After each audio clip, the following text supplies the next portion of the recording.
Thank you for coming, everyone. I'm going to do some quick introductions. We have myself and Natalie on here. We're the graduate assistants at the Chris Walsh Center. We also have Therese here, who is the center's director, and Davine Holness, who is our guest speaker tonight. Before we get started, I'm going to read our mission statement. And at the Chris Walsh Center, our mission is to provide information for families and educators about the continuum of educational support available to students with disabilities, students who are gifted, and students with unmet needs. The center will offer support, workshops, and other programming for families, educators, student support professionals, administrators, and advocates in the Metro West area. The center also will engage in scholarly research, educated preparation, and professional development. And before we get started, a little bit about Davine. Davine is a Black, queer, neurodivergent therapist, storyteller, and justice seeker, trained at the University of Pennsylvania and Boston College. She specializes in working with people of color, the LGBTQ plus community, autistic adults, and trauma survivors. She is certified in evidence-based trauma treatment modalities such as EMDR, TF-CBT, and SMART. In addition, her approach incorporates elements of mindfulness, solution-focused therapy, and narrative therapy. Her past roles have brought her to a variety of community-based settings, her favorite of which was the clinical director of a community center for LGBTQ plus Youth of Color. She opened Alafia Center as a way of connecting justice-driven therapists with clients who are often overlooked or poorly treated in mainstream mental health settings. She is passionate about musical theater, sociolinguistics, and songbirds. And without further ado, Davine, take it away. Experiences as told by autistic folks, and an introduction to intersectionality, how that can interact with other identities. I'm going to be using the example of Black autistic girls and women to talk about this. Then we want to talk about why it matters, what we can do about it, and then at the end we will have some time for question and answers. I also welcome feedback.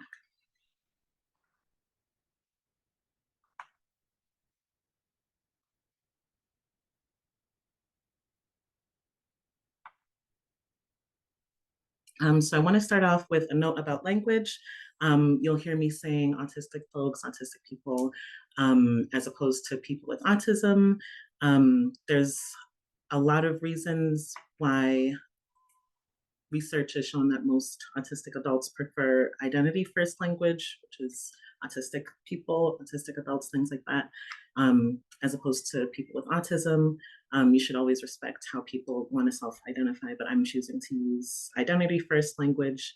One reason is that autism is a part of our identities, not something that we can like take on and take off.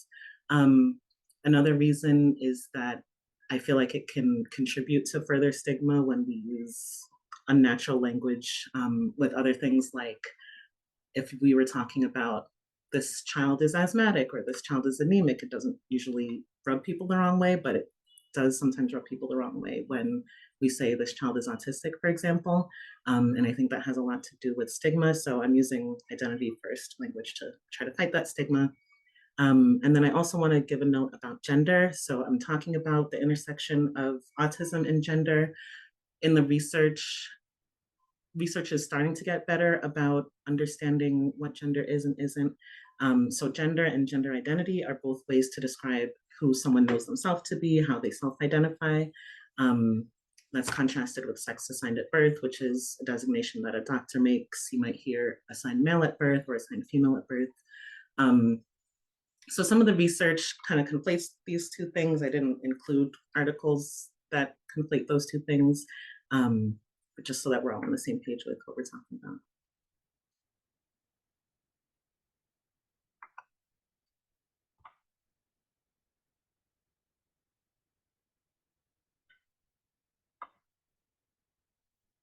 So this is an introduction to what autism is, what the experience of being autistic is like.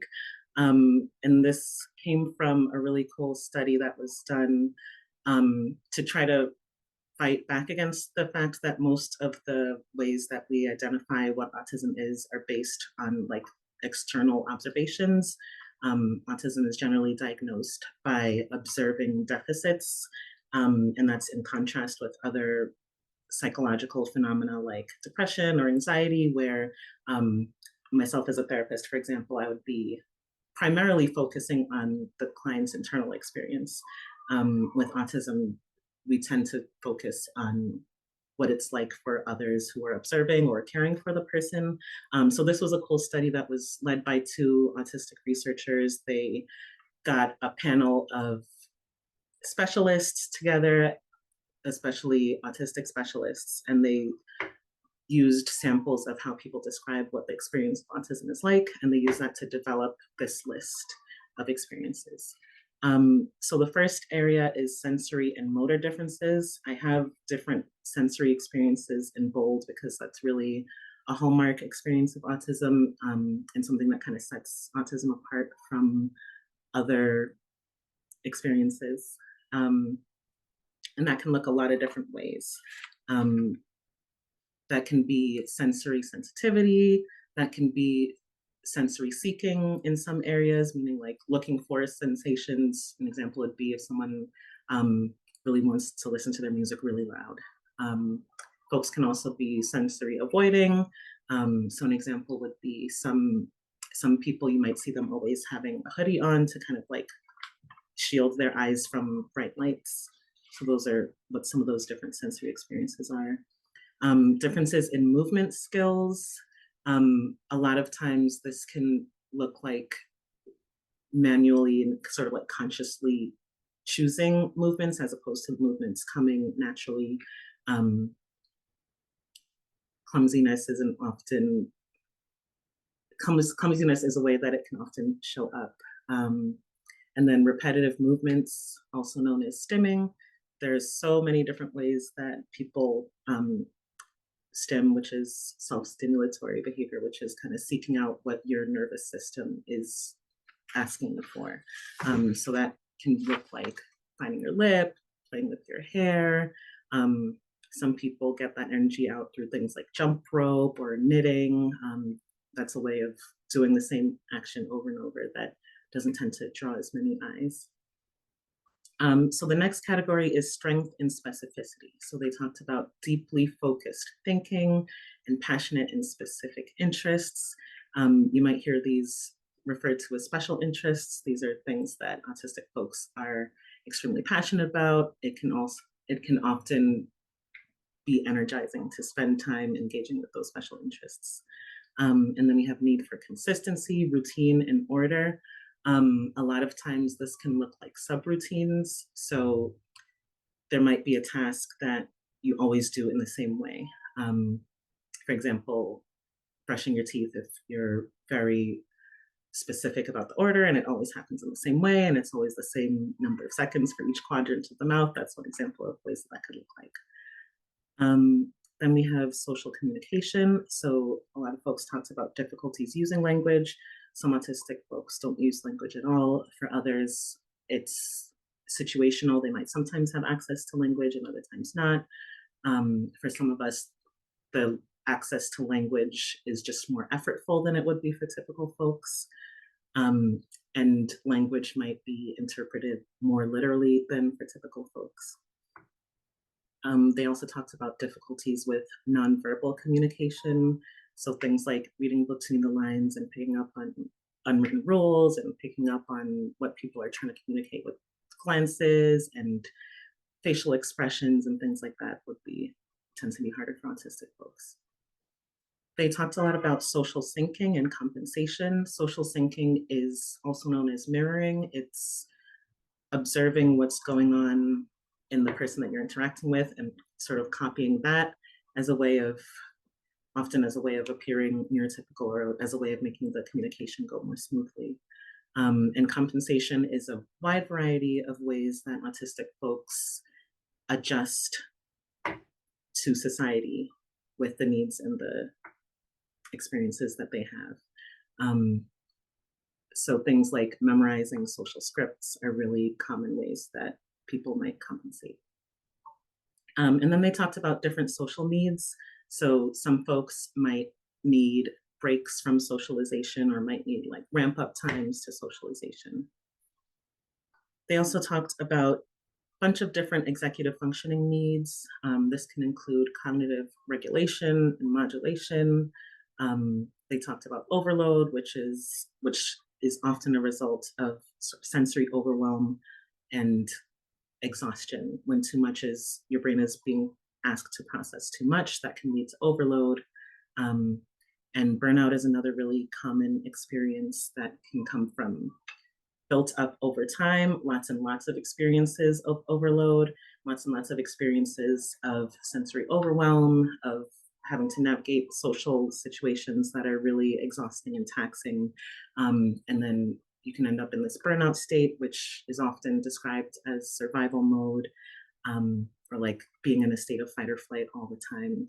It involves intense exhaustion and loss of skills, especially those skills that autistic folks are training ourselves to do consciously, like those compensation bits. They talk about uneven skills. That's also sometimes described as a spiky profile, which would mean if you look at different areas in a person's life, they might be doing really well in one area and really struggling in another area. And that's as a result of different sensory needs and as a result of the way that your brain is processing information. And then they talked about challenges with daily living skills. And this last section is negative community context. It's not intrinsic to being autistic, but it's intrinsic to being autistic in this society. Systemic discrimination and chronic social trauma. This was an area that was added by the panel of experts themselves. It wasn't coming up as how people described their autism, but everybody was describing them, so it was included in autistic experiences.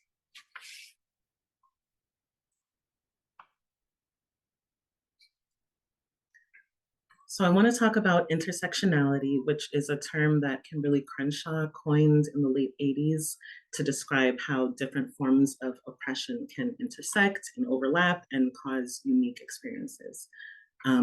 So I'm going to use the example of a Black autistic girl who's sitting in this intersection of racism, sexism, and ableism. And we really have to look at all of these pieces and how they interact to understand this individual's experience. It's not going to be the same as looking at just one angle or just two. So in this example, we're looking at what Black autistic girls experience. We know that as a result of racism, which shows up in a variety of different ways, Black children are diagnosed about 2 years later on average with autism. Then we're looking at sexism. We know that the average age of diagnosis for girls is later, and this discrepancy is getting wider and wider with time, even as we learn more about how autism looks in different populations. And for both of these groups, the age of first concern, so the age at which a parent or a caregiver brought up a concern of autism to a professional, is not later. So it's not that caregivers are noticing traits of autism later in Black kids. It's not that they're noticing them later in girls. They're noticing them, and at the same time, the actual diagnosis or identification is happening later. And then we have the added impacts of ableism. Autistic folks are not seen as reliable reporters of our own experience. That last study that I showed you was the only one that I could find that had a questionnaire for autism that described the actual experience of having autism as opposed to the external experience of observing or caring for someone who's autistic. So that leaves people who are doing those assessments to just rely on samples that were predominantly cis white male samples for the vast majority of autism research. So I want to ask you all if you can think of characters that you've seen in TV and media and movies. Can you think of autistic characters that you've seen? And if so, put them in the chat.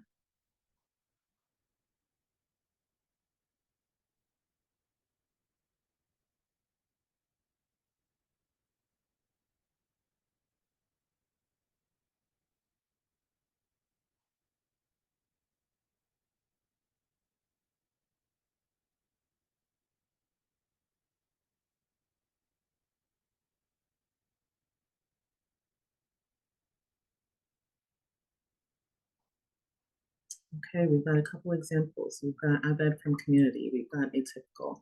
Um, I don't remember that main character's name, but the Atypical centers on an autistic in person. Oh, a couple of Atypical. Everybody's seen Atypical. Okay. Um,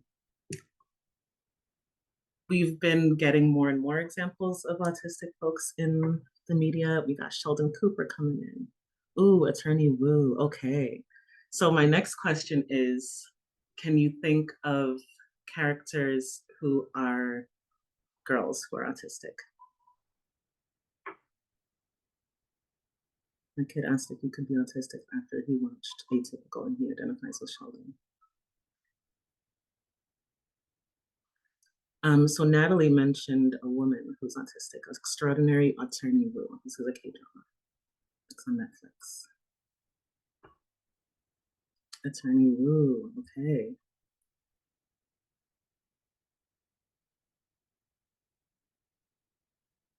Can we think of any Black autistic women or girls who are characters in the media?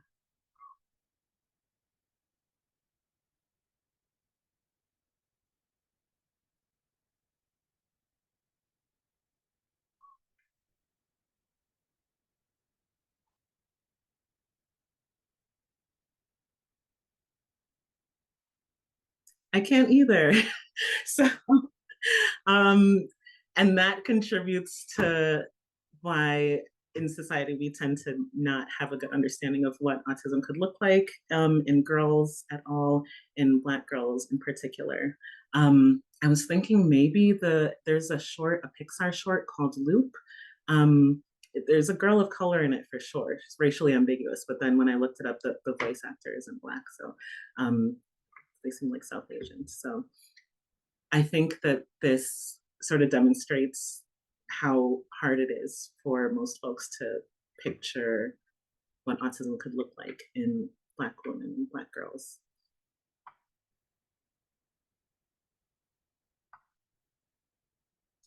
So let's look at why this intersectional perspective is important. And we're going to continue to use the example of a Black autistic girl kind of exploring across the lifespan how intersectionality can help us understand this young person's experiences. Um, so we know that girls and Black children are more likely to be late diagnosed or undiagnosed. So at the toddler stage, this girl is probably not getting diagnosed, having some challenges, but not getting any kind of support for it, not getting early intervention services in that 0 to 3 years old range. Then if we're looking at preschool, we know that Black preschoolers are more likely to be expelled. And there was a study that was trying to investigate why that's happening. And it asked a bunch of educators at a conference to look at videos of young children and mark off misbehavior. They didn't tell the educators that they were also going to be measuring how long they looked at different students. And they found that the teachers were looking at Black kids more when asked to observe misbehavior. So teachers are looking for misbehavior more in Black kids, and they're finding it more. They're more likely to interpret challenges as misbehavior or as a behavioral problem versus like a social emotional need. Black autistic children at the preschool age are also rated less positively on standardized questionnaires. So this person has entered school and is already maybe getting less time with access to teachers, less time with access to peers, noticing how institution is treating them differently. Then when we get into primary school, at that age, racial stereotypes often impact how children are perceived by professionals.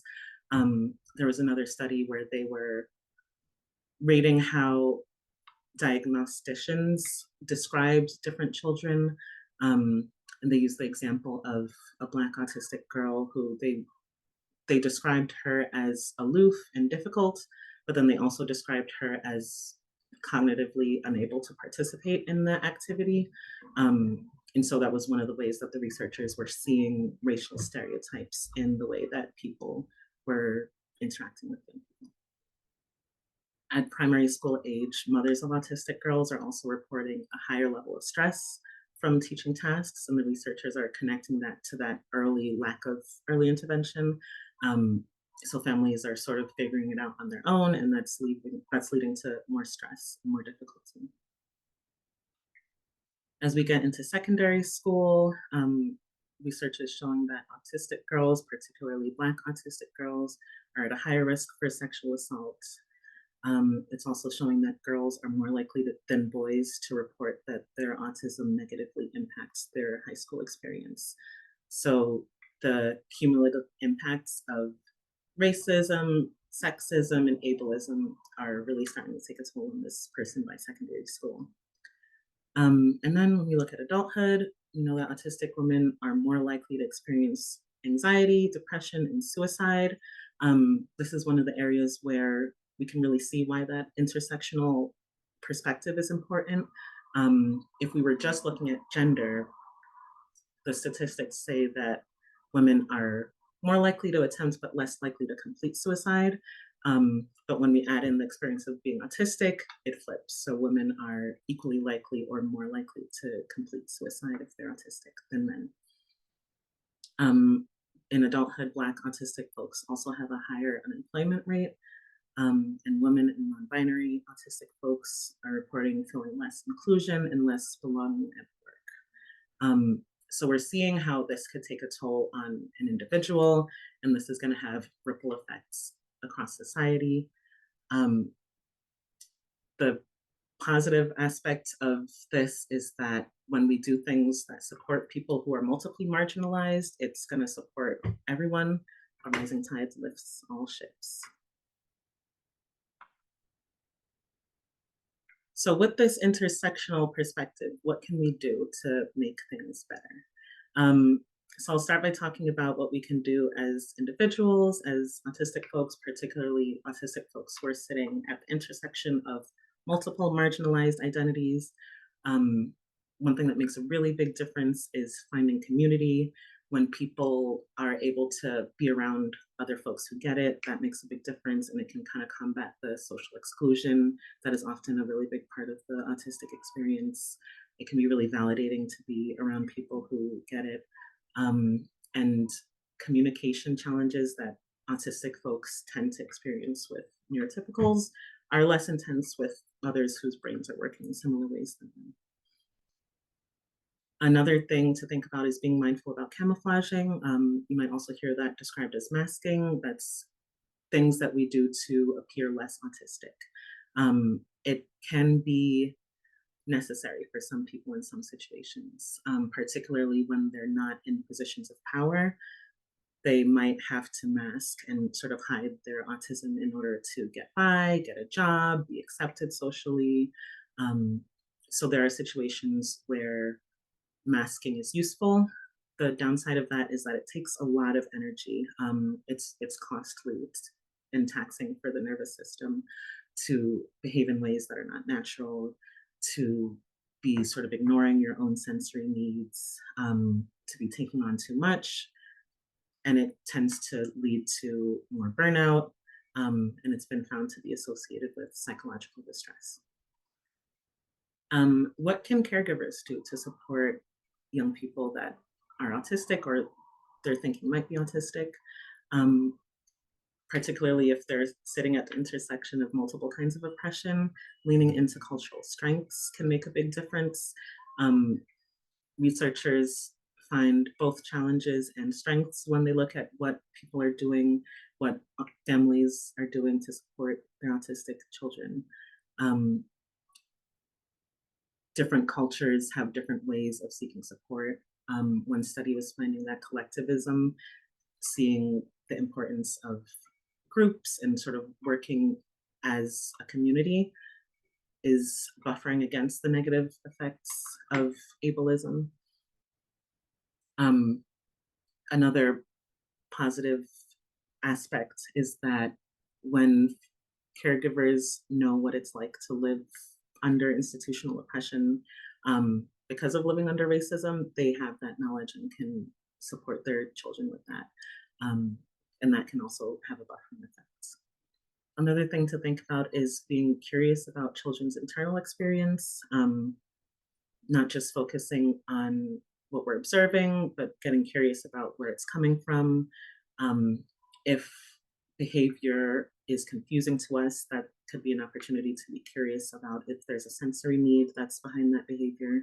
Um, and for girls especially, it's important to explore the internal experience that is associated with whatever success we're seeing the girl have.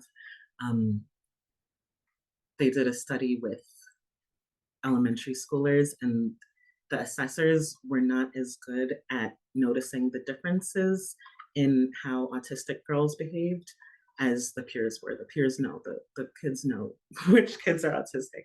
Um, and so that's the kind of thing that you can learn more about if you talk to kids about what their internal experiences are, as opposed to just like observing from the outside. And what can we do as educators? One important strategy is exploring implicit biases. Implicit biases are those automatic ways of thinking that we might not even be conscious of, and even if we are conscious of them, they're very automatic. They might happen even when we're being cautious about not letting them happen. So when they did a study, when they were asking teachers to look for misbehavior, and those teachers were looking longer at Black kids, it wasn't necessarily that they consciously wanted to get the Black kids in trouble. They just had seen and experienced so many associations and negative associations with Black people that it was in them without them even thinking about it. So opportunities to explore your own implicit biases, um, question where they come from, get curious about how they might be showing up in our interactions with students. Another important thing is, spending time getting to know students and their strengths and needs. There can be a huge buffering effect from having one adult that young people can be honest and open with and be themselves with. Um, so mentoring young people, supporting them and connecting with other young people, getting curious about their internal experiences, and also exploring their strengths and their interests can be really helpful. Um, we talked about how autistic folks can have really intense and passionate interests, and those interests can be really helpful in helping young people learn things.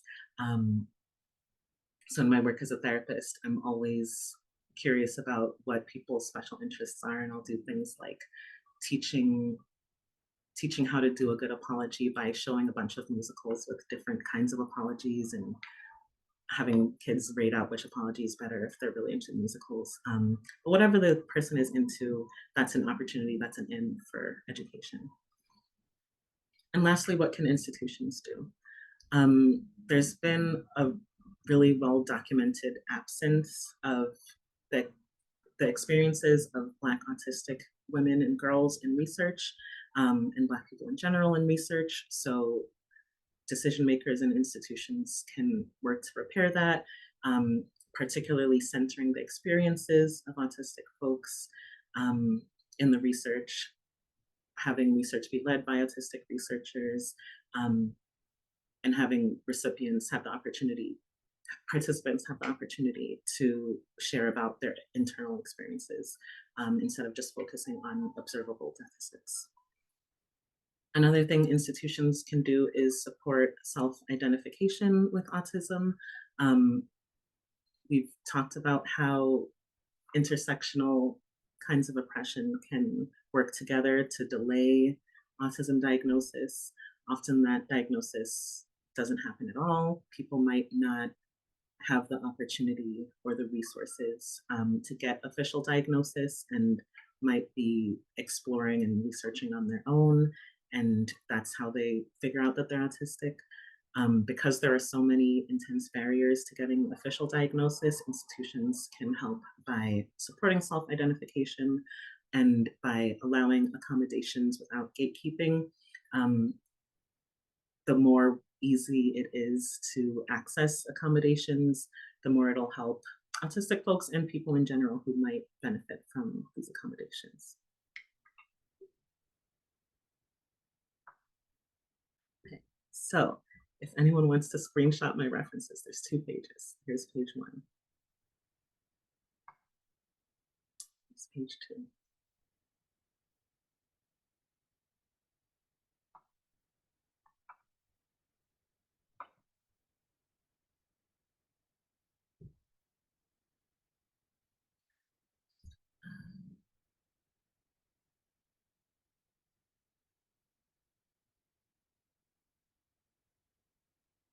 Davine, a participant asked for you to go back to page 1. Okay, go. Thank you.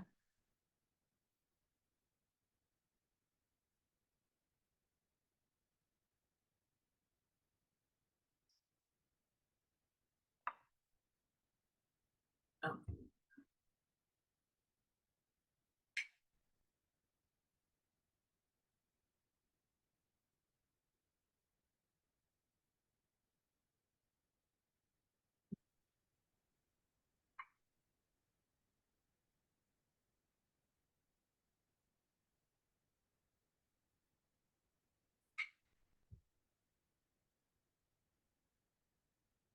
And Davine, if you're okay with it, we can also send out the PowerPoint. That's all I got. Thank you. Well, thank you so much. I know I definitely learned a lot from that. So thank you. That was a great presentation. We do have one person who asked a question. When you were talking about using identity first language, what about with ADHD? Yeah, I would be curious of how folks with ADHD choose to identify. Anecdotally, I've seen a lot of identity first language there as well. And you sometimes have to get creative grammatically because you have the word autistic, but for ADHD, I've seen ADHDer. I think that's the one that I see most common. So I think it comes back to honoring how people choose to describe themselves. I think that was all the questions. If you do have any more, feel free to put them in the chat as we make some closing announcements. Yep, Natalie with ADHD. Or I've seen people just use ADHD as an adjective, like this ADHD child is going to the store tomorrow. I don't know why they're going there. That's where they're going. Yeah. Right, and we have a question. What do you think of love on the spectrum? Oh, okay. We're gonna talk reality shows. Yeah.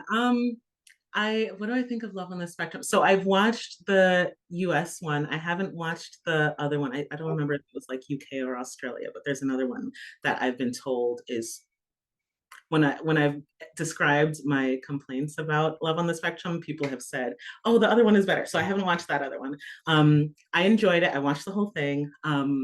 It had some National Geographic type vibes, in my opinion. Some like it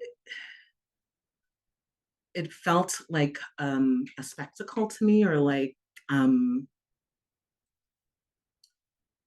it felt clear to me that it wasn't autistic people creating a show to like meet each other and have fun and go on cool dates. It felt very clear to me that it was like for the purpose of entertaining neurotypical people. I am thinking about the dates that they set people up with. To me, they didn't really like match the people's interests. It was just like, let's put you in a situation of how neurotypical people would date, and let's just watch how funny that is. Whereas if they had, like we kind of talked about special interests, if they had sort of paired people with similar special interests and had them like go explore them, that'll probably be better. So as far as autism representation goes, there's just so little of it that I tend to watch everything that comes out that has any autistic representation. And it's enjoyable for me to observe. but I really hope that we get more. I see Natalie said there were no autistic people on the production crew, or at least there weren't initially. That is very easy to tell. I hope that I hope we get more representation in general, and more that's led by autistic folks. Yeah.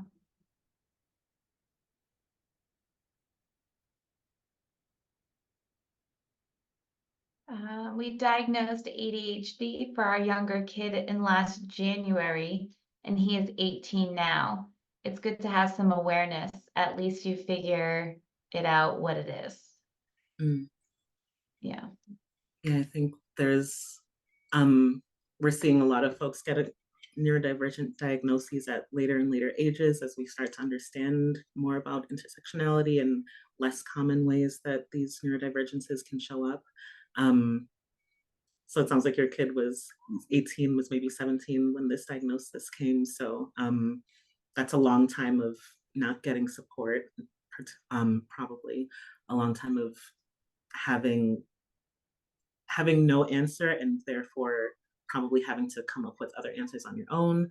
A lot of times the answers that folks come up with when they don't have the diagnosis as the reason is, I'm bad, there's something wrong with me, I'm not good enough, I'm not trying hard enough, I'm lazy, something like that. And those things can be really damaging. So I hear what you're saying about, like, at least you figure out what it is. It's good to have answers when you can. Yeah.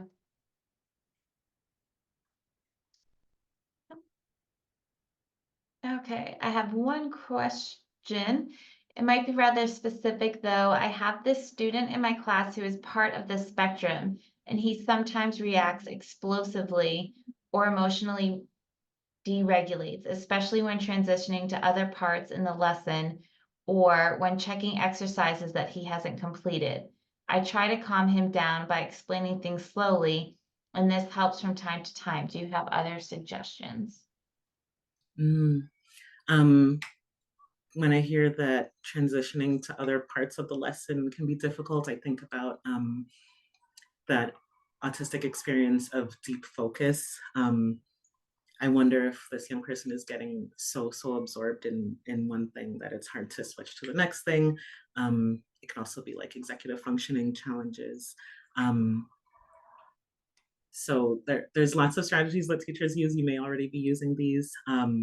Having a way to let them know that the transition is coming, and give them an opportunity to slowly switch can be helpful. So sometimes that looks like, similar to how we started this meeting off with an agenda, it might be like visual cues of what's happening next.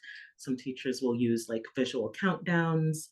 Some teachers will use like musical countdowns. If it's music that the young person likes, that makes it even better. If there's a way to get if this young person has any special interests that you can engage in making these switches easier, that might also be a cool strategy. We have another question. How do you educate parents who have found out their child has been diagnosed with autism later? I work in a school district and I hear of this happening. Mm. It's been cool to see in recent years that schools have been, and I think this is teachers, I don't know if it's the institutions, I think this is like really cool teachers who have been noticing different ways that autism can look, and not getting so hung up on the diagnosis. So if the child is reporting concerns, or the family, or they're observing things, they're just sort of supporting the children in those ways, with or without the diagnosis. I think there can be, if folks are getting diagnosed later, that means that all that time up to that diagnosis, they were finding some other way to cope. So they might have compensation strategies, there might have been like negative self-talk going on. But usually when families get to the point that they're getting a late-ish diagnosis, this is after a lot of struggle usually. So I think it's important to see what's been working so far. How has the family been coping so far? How has the child been coping so far? And what strengths can we use and sort of like harness to help them process this news? Thank you. And another question, do you see much ADHD/autism combination kids? Yes. So for a while, the DSM was saying you can't have both autism and ADHD. And once that stopped, a whole bunch of people all of a sudden had autism and ADHD. So yes, roughly 50% dual diagnosis. So most, this is like not all squares or rectangles. Okay, most people with autism also have ADHD, but not most people with ADHD also have autism. But yeah, there's a lot of overlap. Yeah. It does show up a lot. Another question, do you have thoughts on using other phrases for autism, such as, quote, on the spectrum, end quote, or other euphemisms? Mm. So as was mentioned in my bio, I am passionate about sociolinguistics. So I could talk about linguistics for a very long time. But when it's a euphemism, that's when I like it less, because I see euphemisms as trying to soften the blow of something or trying to make something seem less bad. And I don't think autism is bad. So I think that we're reinforcing the idea that it's bad when we use euphemisms. I think on the spectrum, like sometimes people use it as a like we can't say autistic, we'll say on the spectrum, like euphemism kind of way. But I think also sometimes people just use it because it's called autism spectrum disorder and it's a spectrum and that's a nickname that they gave it. So my feelings are not so much on like what the particular word is that people are using, but why. And if they're using it to soften the blow, then my answer is, why is it a blow? Thank you. Any other questions we haven't gotten to yet? Feel free to put them in the chat.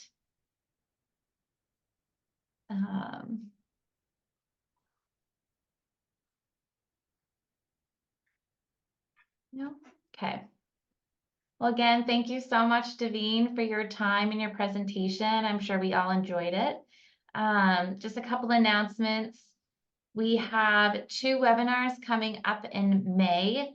The first one's going to be May 8th. That's with Hannah Rubio. Her webinar is going to be Teaching Happiness, Practices to Support Our Well-Being. Natalie put that registration link in the chat. And then we also have another webinar coming up on May 30th, and that's with Becca Gibson. That's Breaking Stereotypes, Understanding Varied ADHD Expressions in Youth. So again, feel free to register. We'll register now, so it's marked on your calendar, and we'll be sending out a lot of reminder emails. So again, thank you all.